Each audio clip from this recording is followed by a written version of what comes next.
ఒక పక్కన ఇంట్లో అమ్మా నాన్న కొట్టేసుకుంటున్నారు. ఎంతలా అంటే అజ్జి బాబోయ్! మొగుడు పెళ్ళాలంటే ఇలా ఉంటారా అనుకునేంత రేంజ్‌లో కొట్టుకుంటున్నారు. ఇంకో పక్కనేమో ఆర్థిక పరిస్థితి బాలేదు. కానీ ఏం చేయాలి? ఏదోకటి చెయ్యాలి. ఏదోకటి చేయాలంటే ఏం చేయాలి? ప్రస్తుతానికి మనం చదువుకుంటే తప్ప మనల్ని ఎవడో దేకడని చెప్పి ఒక అబ్బాయి చదువుకోవడం మొదలుపెట్టాడు. ఎంతలా చదివాడంటే ఐఐటీ బొంబాయిలో సీటు కొట్టే రేంజ్‌లో చదివి కొట్టేసాడు సీటు, చదివేశాడు. హ్యాపీగా అప్పటినుంచి లైఫ్ ఎంజాయ్ చేయడం మొదలుపెట్టాడు. తాగుతున్నాడా, తిరుగుతున్నాడా, ఏం చేస్తున్నాడా అని పక్కన పెట్టేస్తే అతను ఎడ్యుకేషన్‌లో టాపర్. అంతా బాగానే ఉంది కదా! ఇప్పుడు నెక్స్ట్ ఏంటి అనుకుంటే క్యాంపస్‌లో జాబ్ కొట్టాడు. దాని తర్వాత యూకేలో ఆఫర్ వచ్చింది. సంవత్సరానికి 36,00,000 రూపాయల ప్యాకేజ్. అంత బిందాస్‌గా సవ్యంగా జరిగిపోతుంది. ఎందుకంటే లేని పరిస్థితి నుంచి అమ్మాబాబులు కొట్టుకోవడం చూసిన పరిస్థితుల్ని బట్టి అసలు మనం ఏం చేస్తే మన లైఫ్ మారుతుంది అని అర్థం చేసుకున్న మనిషి దానికి తగ్గట్టుగా మారి చాలా ఫోర్స్గా ఇప్పుడు వితౌట్ ఇన్వెస్ట్మెంట్తో నేను చేయగలిగింది చదువుకోవటం ఒక్కటే అని నమ్మి అంత మెచ్యూరిటీతో ఆ ఏజ్లోనే బాగా చదువుకుని ఒక పొజిషన్కి వెళ్ళిపోయిన తర్వాత ఆడికి అక్కడ డిసైడ్ అయింది ఏంటది అంటే లైఫ్ నాశనం అయిపోవడం. ఎందుకంటే అతను ప్రేమించడం మొదలుపెట్టాడు. ప్రేమించడం మొదలు పెడితే జీవితాలు నాశనం అయిపోతాయా అని నువ్వు అనొచ్చేమో, అవ్వో. కానీ ఎమోషనల్ కనెక్టివిటీ అనేది జీవితాలని ఖచ్చితంగా నాశనం చేసేస్తుంది. అంటే అంటీ ముట్టినట్టు బ్రతకమంటావా అనే క్వశ్చన్ నీ దగ్గర నుంచి నాకు వస్తే కనుక దానికి నేను ఆన్సర్ ఏం చెప్తాను తెలుసా? అంటీ ముట్టనట్టు బ్రతకమంటలా, కానీ అంటి పెట్టుకుని ఉండిపోయేంత పెచ్చతో బ్రతకొద్దు అంటున్నాను. అబ్బాయి లైఫ్ 36 లక్షల జీతానికి ఫిక్స్ అయిన తర్వాత ఒక అమ్మాయిని కలుసుకున్నాడు. పిచ్చి పిచ్చిగా దారుణంగా ఘోరంగా క్రూరంగా ప్రేమించేసుకున్నారు. కట్ చేస్తే ఆల్ ఆఫ్ సడన్ ఏం చెప్పకుండా, లేదంటే ఏదో ఒకటి చెప్పింది అనుకో, వెళ్ళి వేరే వాడిని పెళ్లి చేసుకుంది. అక్కడి నుంచి మనోడు బుర్ర పని చేయక ఏమీ తెలియని ఏజ్లో ఫ్యామిలీలో చూడాల్సిన కష్టాలు, డబ్బులు లేకుండా పడాల్సిన అవస్థలు, ఏం చేస్తే భగవంతుడా మా పరిస్థితి మారుతుంది అనే నరక యాతనలో చాలా రోజు రాత్రులు అనుభవించిన తర్వాత మనోడు ఒక పొజిషన్కి వెళ్ళిన తర్వాత ఆ పొజిషన్ని బేభత్సంగా ఎంజాయ్ చేస్తున్న టైంలో నీకెందుకు, నీకు నేనున్నాను కదా అని ఒక తోడు దొరికేసింది. ఇంకా లైఫ్లో నాకు అన్నీ సెటిల్ అయిపోయినాయి అనుకుని ఎమోషనల్ మూమెంట్లోకి వెళ్ళిపోయిన తర్వాత హ్యాండ్ ఇస్తే ఎలా ఉంటుంది? జస్ట్ నీ ఇమాజినేషన్కి వదిలేస్తున్నా. ఎందుకంటే ఇప్పటికే నీకు కూడా చాలా తగిలి ఉంటాయి కదా డక్కా ముక్కీలు. సో ఆ స్టేజ్ నుంచి బయటపడలేక రకరకాల వాటికి బానిస అయిపోయి ఒక స్టేజ్లో నాకు తెలిసి చచ్చిపోదాం అనే థాట్స్ కూడా వచ్చేసి దీనమ్మ ఇదంతా కాదు, అసలు దీని నుంచి ఎలా బయటపడాలని చెప్పి రకరకాల థెరపీలు తీసుకున్న ఆడి వల్ల కాక చివరికి ఆధ్యాత్మికం అనే ఒక కాన్సెప్ట్ ఉంది. దాంట్లోకి వెళితే నువ్వు ఎంత లోతులోంచిన బయటకు వచ్చేయచ్చు అని తెలుసుకుని ఇప్పుడు ఐఐటి బాబాగా అభయ్ బాబా. మీరు కుంభమేళాలో ఈ పేరు చాలాసార్లు విని ఉంటారు. అవసరమైతే నేను ఈ క్లిప్ ఇప్పుడు వేస్తున్నాను. ఇతనే అతను. సో తనని తాను ఆ ఊబిలోంచి, ఆ ఎమోషనల్ స్టేటస్లోంచి బయటకు తెచ్చుకోవడానికి కొన్ని సంవత్సరాల పాటు కష్టపడినా అవ్వకపోతే ఈ స్పిరిచువల్ ప్యాత్లో ఈ స్పిరిచువాలిటీ అనేది పట్టుకున్న తర్వాత ఇప్పుడు నాకు ప్రశాంతంగా ఉంది. తను ఇంట్లో ఉన్నా ఎక్కడున్నా సరే ప్రశాంతంగా ఉండట్లేదంట గత 1 year నుంచి. కాకపోతే ఎప్పుడైతే ఈ స్పిరిచువాలిటీలోకి వచ్చాడో తనకి ప్రశాంతత దొరికింది. కుంభమేళా అంటే 144 సంవత్సరాలకు ఒకసారి వచ్చింది. ఇప్పుడు కుంభమేళా ఏదైతే జరుగుతుందో అది 144 సంవత్సరాల తర్వాత ఒక ప్రత్యేకంగా వచ్చిన కుంభమేళా ఈవెంట్. దానికెళ్ళి మనోడు నాకు ఈ కుంభమేళాలో ఉంటే ఒక నేచర్లో అడవిలో ఉన్నట్టు చాలా ప్రశాంతంగా అనిపిస్తుంది అనే ఒక మాట తన నోటి నుంచి నేను విన్నాను. అంటే మనిషి నిజంగా ఒక ఎమోషనల్ బాండింగ్ వల్ల ఏ స్టేజ్కి వెళ్ళిపోయాడంటే చుట్టూ కొన్ని లక్షల కోట్ల మంది తిరుగుతున్న, నాయిస్ చేస్తున్న, ఒక పండగ లాంటి వాతావరణం ఉన్నా సరే ప్రశాంతంగా ఉంది అంటున్నాడంటే నిజంగా లోపల అసలు గుండె అనేది ఉందా, లేదంటే నిజంగానే కొన్ని ఫొటోస్లో చూపించినట్టు ఎవరైతే ప్రేమించిన వ్యక్తి ఉందో ఆ వ్యక్తి గుండెని పీకేసి తీసుకెళ్ళిపోయిందని అనిపించింది నాకు. గొప్ప గొప్ప ప్రేమ కథలు పుట్టాయి, గొప్ప గొప్ప ప్రేమ కథలు మనం చూసాం, గొప్ప గొప్ప ప్రేమికులు మనకున్నారు. కానీ అంతకంటే దారుణంగా అంతకంటే ఘోరంగా, క్రూరంగా, నీచాతి నీచంగా మోసపోయిన ఆడమగ కూడా ఉన్నారు. దాంట్లో మెజారిటీ లెక్కేసుకుంటే మగోళ్ళు ఉన్నారా, ఆడోళ్ళు ఉన్నారా అనేది పక్కన పెట్టేస్తే ఎవరి అంటే పర్సంటేజెస్ అనేవి ఏంటి అనేది పక్కన పెట్టేస్తే నిజంగా ఆ ఎమోషనల్ మూమెంట్లోకి వెళ్ళిపోయి జీవితాలు నాశనం చేసేసుకున్న వాళ్ళు నాకు తెలిసి చాలామంది ఉన్నారు. కొందరు వ్యభిచారంలోకి దిగడానికి కారణం ప్రేమలో మోసపోవడం. కొందరు అప్పుడు దాకా చాలా అద్భుతంగా సూపర్ రైడు అనుకున్న వాళ్ళు కూడా రోడ్డుకు వచ్చేసి ఏంట్రా ఈడు ఇలా తయారయ్యాడు అనుకునే స్టేజ్కి వెళ్ళిపోవడానికి కూడా కారణం ప్రేమే. అప్పుడు దాకా గొప్పగా బ్రతికి తర్వాత అందరూ చీ అనే దరిద్రమైన స్టేజ్లోకి వెళ్ళిపోయిన వాళ్ళు కూడా ప్రేమలో మోసపోవడం వల్లే.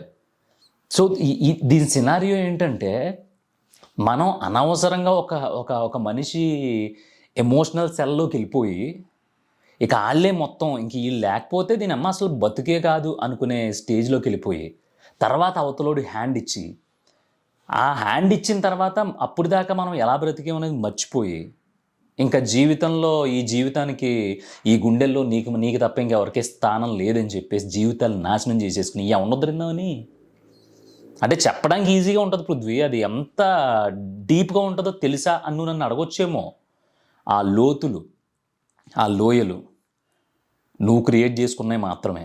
ఎందుకంటే 36 లక్షల ప్యాకేజ్, జస్ట్ ఇమాజిన్, నీకు సంవత్సరానికి 36 లక్షల ప్యాకేజ్ వస్తుంది అన్నప్పుడు నువ్వు ఎన్ని రకాల ఎంజాయ్మెంట్లు చేయొచ్చు, ఎంత హ్యాపీగా బ్రతకొచ్చు, ప్రపంచాన్ని చుట్టేసి రావచ్చు, ఏదైనా చేయొచ్చు. ఆ 36 దగ్గర ఉండిపోదు కదా, అది 40 లక్షలు, 50 లక్షలు, 60 లక్షలు, 70 లక్షలు కూడా అవుద్ది. అదంతా ఐఐటి బాంబేలో చదువుకున్న అతనికి తెలీదా? తెలీదు. ఎందుకంటే ఎమోషనల్ దాంట్లో మునిగిపోయాడు, ఎమోషనల్ దాంట్లో కుంగి కృచించుకుపోయాడు. ఏ రేంజ్లో ఎమోషనల్ అయిపోయి ఉంటే, ఏ రేంజ్లో ఎమోషనల్ కనెక్టివిటీలోకి వెళ్ళిపోయి ఉంటే అలా అయిపోయి ఉంటాడు. ఒక RX-100, ఒక అర్జున్ రెడ్డి ఇలాంటి ప్రేమ కథలకి కుర్రోళ్ళు గొడ్డలు చింపేసుకుని గోడలు దూకేసి వెళ్ళి థియేటర్లో ఏడ్చేసి అవి గొప్ప సక్సెస్ ఎందుకైనాయి అంటే, మనిషి జీవితంలో ప్రేమ చేసినంత పెద్ద గాయం చావు కూడా చేయలేదు. ఇది నాకు తెలుసు, నేను చూశాను. అందుకే చెప్తున్నా, ఒక మనిషిని ఇష్టపడే ముందు లేదంటే ఒక ఇద్దరు ఇష్టపడాలనుకున్నప్పుడు ఖచ్చితంగా నేను నీతో పాటు ఉంటాను అని ఒట్టేసి ముందు ఒకటి గుర్తుపెట్టుకో. నీకు కావాల్సింది వాళ్ళతో పడుకోవడమా, లేదంటే వాళ్ళు చనిపోయి పడుకున్న తర్వాత కూడా వాళ్ళని మర్చిపోలేకపోవడమా? ఈ రెండు నీకు చాలా డిఫరెన్స్ తెలియాలి. ఒకవేళ నీకు పడుకోవడమే కావాలి అనుకుంటే కనుక ప్రేమ పేరుతో కొన్ని రోజులు తిరిగిన తర్వాత రకరకాల కారణాలతో వాళ్ళని వదిలేయటాలు, అవాయిడ్ చేయటాలు, చెప్పకుండా దొబ్బేయటాలు చేయకండి. ఎందుకంటే ఒకదాని జీవితం నాశనం అయిపోద్ది. నీకు నిజంగానే పడుకోవడం కావాలంటే అడిగేసి, నాకు నువ్వంటే చాలా ఇష్టం కానీ లైఫ్ లాంగ్ నేను మూవ్ అవ్వలేను, నాకు చాలా టార్గెట్స్ ఉన్నాయి, నేను అసలు ఒక చోట ఉండను, కాబట్టి మనం స్పెండ్ చేద్దాం మంచి టైం, నీకు ఓకే అనుకుంటే, లేదంటే వదిలేసి రామ్ ఇంక నువ్వెవరు నేనెవరు.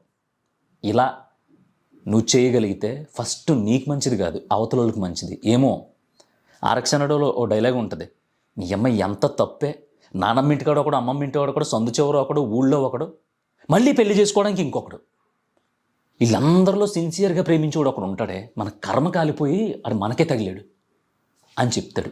ఆడే శివ క్యారెక్టర్ దాంట్లో. సో అలాంటి శివాలు లేదంటే గొప్పగా ప్రేమించిన అమ్మాయిలు ప్రతి ఊళ్ళోని, ప్రతి సిటీలోని, ప్రతి చోట ఉంటారు. వాళ్ళ శరీర అందాలని చూసి పదే వాళ్ళ చుట్టూ తిరిగి వాళ్ళకి ఎలా కావాలో అలా నువ్వు మారిపోయి ఓసర వెళ్ళిలా వాళ్ళ చుట్టూ తిరిగి వాళ్ళని అనుభవించాలి, ఎంజాయ్ చేయాలి, దాన్ని ఏదోడు చేసేయాలని చెప్పి వాళ్ళ చుట్టూ తిరిగేసి కుక్కలాగా అవసరాలు తీరిపోయిన తర్వాత లేనిపోని గొడవలు, అనవసరమైన శాడిజాలు చూపించి నువ్వు నైస్గా లైఫ్లోంచి వెళ్ళిపోతావు. కానీ వాళ్ళు జీవితాంతం నరకం చూస్తారు. గుర్తుపెట్టుకో, వాళ్ళు అనుభవించిన ప్రతి నరకానికి, ఆ కర్మకి నువ్వు బాధ్యుడు అవుతావు, నువ్వు బాధ్యురాలు అవుతావు. మేబీ నేను అమ్మాయిని కదా దొబ్బేస్తే నన్ను ఎవడేం పీకుతాడు, మా బాబు చూసుకుంటాడు, మా బాబాయ్ చూసుకుంటాడు అనుకుంటాము. కానీ నువ్వు చేసిన ప్రతి దానికి ఒక అకౌంటబిలిటీ ఉంటుంది. అది రేపు పొద్దున్న చాలా స్పీడ్గా తిరిగి వస్తుంది నీకు. అది ఏ రూపంలో తిరిగి వస్తుందో ఎవరికీ తెలియదు. అలాగే అబ్బాయికి కూడా గబగబా ఎక్కేసాం దిగిపోయాం అన్నట్టు ఉండదు. రేపొద్దున్న నువ్వు ఎక్కే ప్రతి మెట్టులో కర్మ నిన్ను వెంటాడుతుంది. ఎంత స్ట్రాంగ్గా, ఎంత ఎమోషనల్గా ఎందుకు మాట్లాడుతున్నానంటే, ఆ 80 బాబా స్టోరీ చదివిన తర్వాత నాకు పిచ్చెక్కిపోయింది లిటరల్గా. చదువుకున్నోడికి మించిన జ్ఞానవంతుడు, గుణవంతుడు, అదేదో వంతుడు ఎవడో లేడంటారు కదా, ఆడు చదువు లేదు స్వామి. ఆ డిప్రెషన్ నుంచి బయటికి రావడానికి దొరికిన బుక్ అలా చదివేశాడంట. దొరికిన మోటివేషనల్ బుక్స్, దొరికిన ఫిలాసఫీ బుక్స్ అన్నీ చదివేసిన తర్వాత ఇంకా నా వల్ల కావట్లా, ఇంకా నేను పోతే తప్ప ఈ పీడ వదలదేమో అని తనకి తాను దొరకనంత లోతుకెళ్ళిపోయాడు. అందుకే చెప్తున్నా, ఒకళ్ళకి ఎమోషనల్గా ఎప్పుడైనా కనెక్ట్ అయ్యే ముందు దయచేసి నిన్ను చెక్ చేసుకో. ఎక్కడికి వెళ్ళినా వెనక్కి రాగలవు. ₹1 కోటి పోగొట్టుకున్నా సంపాదించుకోగలవు. నీకు బయట సొసైటీలో దానమ్మ ఎవడన్నా చిచ్చి మనల్ని తీసి పడేసినా సరే రేపొద్దున డబ్బులు సంపాదిస్తే మళ్ళీ అన్నీ తిరిగి వస్తాయి. ఎవ్వడు నీతో మాట్లాడకపోయినా హ్యాపీగా నువ్వు ఒక్కడవే నీతో నువ్వు సిట్టింగ్ వేసుకుని 2 గ్లాసులు పెట్టుకుని 2 గ్లాసులు 2 పెగ్లు నువ్వే తాగేయచ్చు. దేంట్లో ఇంచన్నా నువ్వు ఇలా బయటకు రావచ్చు. కానీ ఎమోషనల్ స్టేటస్లో నుంచి ఒక్కసారి అక్కడ నువ్వు పూర్తిగా దిగిపోయిన తర్వాత చెయ్యుదిలేసి వెళ్ళిపోతే మాత్రం దాంట్లో నుంచి బయటికి రాలేవు. ఫస్ట్ నీకు ఒక డిఫరెంట్ లైఫ్ స్టైల్ ఉండాలి అని నేను అనట్లా. నీకుండే లైఫ్ స్టైల్లో నీకు ఎవరు సూట్ అవుతారో అనేది నీకు తెలియకపోవచ్చు. కానీ నీ లైఫ్లోకి ఒకానొక టైంలో ఎవరిలో ఒకళ్ళు వస్తారు. ఆ వచ్చిన వాళ్ళ దగ్గర మాత్రం నిజాయితీగా ఉండు. అంతకుముందు నువ్వు ఏం ఎలగబెట్టావు, ఏం దొబ్బించుకున్నావు అనేది ఇంపార్టెంట్ కాదు.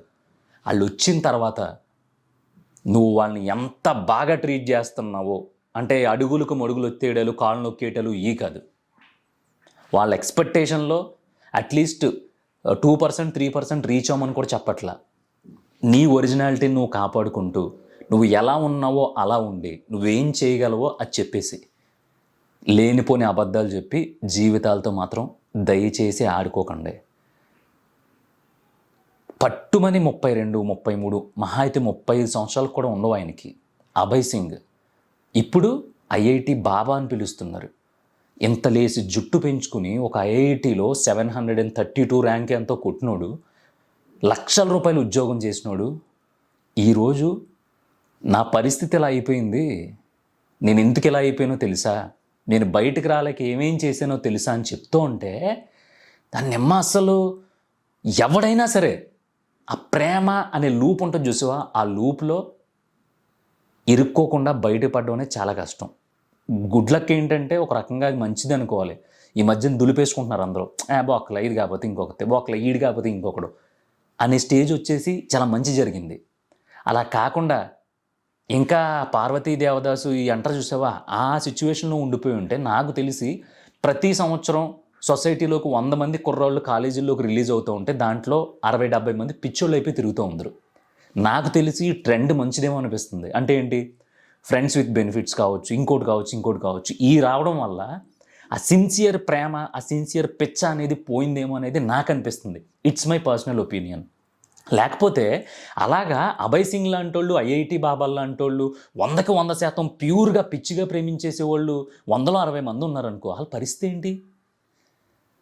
అసలు ఎవడు మిగులుతాడు? ఎందుకంటే 100లో 100 మంది గొప్పోళ్ళు లేం కదా, అందరూ విశాల హృదయం ఉన్నోళ్ళు లేరు కదా. విశాల హృదయం మాట మారిపోయింది. దాంట్లో ఎన్ని గదులో, ఎంతమంది సంసారాలు, ఎన్ని ఊరేగింపులో. అందుకే చెప్తున్నా, మన కమ్యూనిటీలో పృథ్వీ పాడ్స్లో ఎవరైనా సరే ఒక రిలేషన్లోకి వెళ్దాం అనుకుంటే నీకేం కావాలి అనేది నువ్వు డిసైడ్ అయిపో. తప్పులేదు. నీకు ఇది అనిపిస్తే అది అడిగేసే, ఆ ప్రపోజల్ పెట్టేసే. అక్కడ కాదు అంటే వదిలేసే. హ్యాపీ, బాయ్ బాయ్, నవ్వితే నవ్వు, బాయ్ బాయ్, బాయ్ చెప్తే బాయ్, హాయ్ చెప్తే హాయ్, అంతే, అక్కడితో అయిపోతుంది. నీ అవసరం కోసం లేదంటే నీకు కావాల్సిన దానికోసం రకరకాల అబద్ధాలు చెప్పి మన అవసరం తీరిపోయిన తర్వాత ఏ గొడవ లేకుండా వెళ్ళిపోయి ఉండొచ్చు. మేబీ ఏ గొడవ జరిగి ఉండకపోవచ్చు, అయిపోయింది, తిరిగేసాం, ఏదో అబద్ధం చెప్పేసాం, నమ్మేశారు అవతల వాళ్ళు, బయటకు వచ్చేసాం. కానీ తర్వాత పాపం వాళ్ళు ఫేస్ చేసే ప్రతి రోజు, ప్రతి పూట, ప్రతి గంట, ప్రతి నిమిషం ఉంటుంది చూసావా, దాంట్లో పడే ప్రతి బాధకి వాళ్ళు మనల్ని తిట్టుకోకపోయినా కారణం మనమే అవుతాం. అది చాలా దారుణంగా ఉంటుంది. ఎందుకంటే ఆ ఐఐటి బాబాని ఒకసారి మీరు చూడండి. అంటే ఈ తొక్కలో యూట్యూబ్ థంబ్నెయిల్స్ ఐఐటి బాబా ఎవరో తెలుసా ఇలా కాకుండా తన గురించి ఏదైనా గూగుల్లో చదవండి. లేదంటే ఏదైనా మంచి వీడియో, తన బయోగ్రఫీ మీద ఏదైనా వీడియో వస్తే అట్లీస్ట్ అది బయోగ్రఫీ చూడండి. దాంట్లో ఏముండదు, ఒకడు middle class below middle class ఫ్యామిలీలో పుట్టాడు. వాళ్ళ అమ్మా నాన్నలు ఇప్పుడు కొట్టు సత్తా ఉండేవారు, అయినా సరే బాగా చదువుకున్నాడు, ఏమైనా సరే గట్టిగా సాధించాలనుకున్నాడు.